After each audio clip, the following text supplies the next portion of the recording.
శ్రీ తాళ్లపాక అన్నమాచార్య వారి 522వ ఆరాధన ఉత్సవాలు శ్రీ వెంకటేశ్వర అన్నమాచార్య సంకీర్తన బృందం వారి ఆధ్వర్యంలో తెనాలిలో ఉన్న అన్నమయ్య సంకీర్తన బృందాలు ఘనంగా నిర్వహించినారు. బోస్ రోడ్లోని గీతా మందిరం నందు ఈ సంకీర్తన గానం జరిగింది. శ్రీ తాళ్లపాక అన్నమాచార్య వారి 522వ ఆరాధన ఉత్సవాలు శ్రీ గీతా మందిరం నందు శ్రీ వెంకటేశ్వర అన్నమాచార్యుల సంకీర్తన సేవా బృందం నిర్వహించింది. తిరుమల తిరుపతి దేవస్థానం వారు ఎంపిక చేసిన సప్తగిరి సంకీర్తనలు 120 మంది గాయకులు సామూహిక సంకీర్తన గానం చేశారు. అనంతరం వచ్చిన ప్రతి వారు ఒక అన్నమయ్య సంకీర్తనను గానం చేసి అన్నమయ్యకు సమర్పించారు.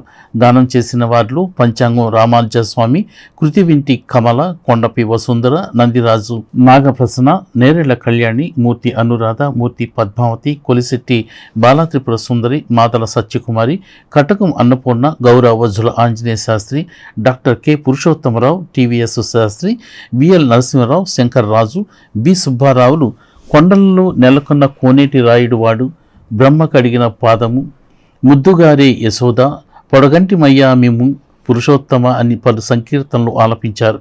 ఈ కార్యక్రమానికి అన్నమయ్య సంకీర్తన గురువులు, గాయకులు, అభిమానులు 150 మంది దాకా పాల్గొన్నారు. ఈ కార్యక్రమాన్ని సంస్థ కన్వీనర్ కొండపి శ్రీనివాసరావు పర్యవేక్షించారు.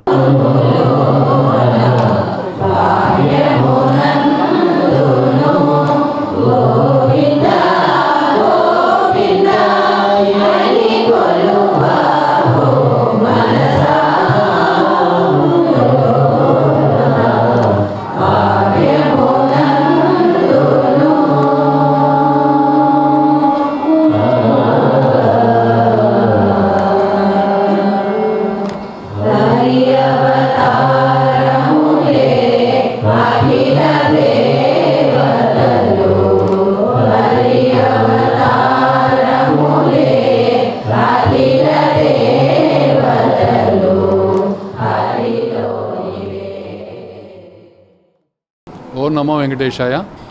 ఈరోజు పాల్గొన బహుళ ద్వాదశి అన్నమాచార్యుల వారు వెంకటేశ్వర స్వామిలో ఐక్యమైన రోజు. దానిగాను మన తెనాల్లో ఉన్న అన్నమయ్య సంకీర్తన బృందాలన్నీ పిలిచి తిరుమల వాళ్ళు టీటీడీ వాళ్ళు నిర్ణయించిన సప్తగిరి సంకీర్తనలు గానం చేయడం జరుగుతుంది. ఈ గానం అనంతరం వచ్చిన వారందరికీ ప్రసాద వినియోగం ఉంది. ముఖ్య ఉద్దేశం ఏంటంటే మా తెనాల్లో శ్రీ వెంకటేశ్వర అన్నమాచార్యుల సంకీర్తన బృందం మేము అన్నమయ్య కీర్తనలు గత 15 సంవత్సరాలుగా ప్రచారం చేస్తున్నాము. అదే భాగంగా ఈరోజు అన్నమయ్య వర్ధంతి కార్యక్రమాన్ని ఘనంగా జరుపుకుంటున్నాము. సుమారు ఒక 150 మంది దాకా సంకీర్తన బృందాల గాయకులు వచ్చారు.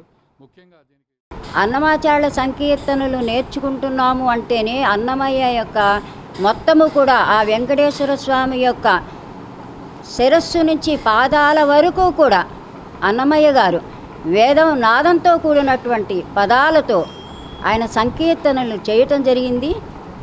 అటువంటి పదాలను ఉచ్చరించుకుంటూ ఈ సంకీర్తనలు మనం గనక పాడగలిగితే భగవంతుని ఎడల మన మనస్సు కూడా లగ్నమవుతుంది. అన్నమాచార్య కీర్తనలు ఇక్కడ సంకీర్తన చేసుకోవటం చాలా ఒక అదృష్టంగా భావిస్తున్నాము. ముఖ్యంగా కొండపి శ్రీనివాసరావు గారు దంపతులు మరి ఈ కార్యక్రమాన్ని నిర్వర్తిస్తూ అందరినీ సమీకరించడం ఒక ఎత్తు అయితే, అందరూ సమయానికి ఇక్కడికి కలుసుకొని అన్నమాచార్యుల వారిని స్మరించుకుంటూ ఆయన పట్ల విధేయతతో ఈ కార్యక్రమాన్ని నిర్వర్తించడం ఇంకా గొప్ప విశేషం.